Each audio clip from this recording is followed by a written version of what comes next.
ভাই ভিডিওটা একটু দেখেন, আপনি হাসতে বাধ্য হবেন, আমি গ্যারান্টি দিলাম। হ্যাঁ, ফাইজলামি তো একটা লিমিট থাকা দরকার। এটা আবার কোন ধরনের ফাইজলামি একটু দেখেন।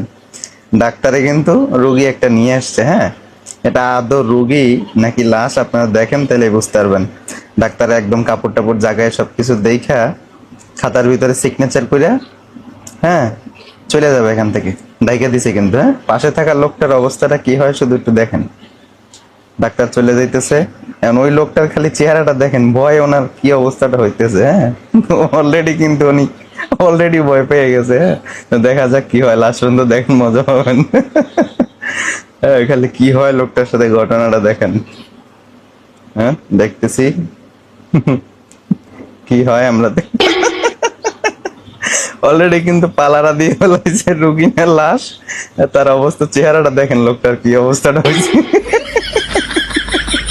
লোকটা দেখেন ভয় উঠতে যায়, একদম চেয়ারের পিছনে যাই দাঁড়াইছে। হ্যাঁ, দেখেন লাস্ট পর্যন্ত দেখেন কি হয়, মজা পাবেন। উনি খালি দেখেন লাশ কিভাবে উঠে বসছে ভয়ে। ভয়ে দেখেন একবারে যে চুলের নিচে ঢুইকা দরজা দিয়ে বাইরে যাওয়ার চেষ্টা করতেছে। ভাই এটা কোন ধরনের ফাইজলামি? লোকটা তো আরেকটু হইলে স্টক করতে হবে ভাই।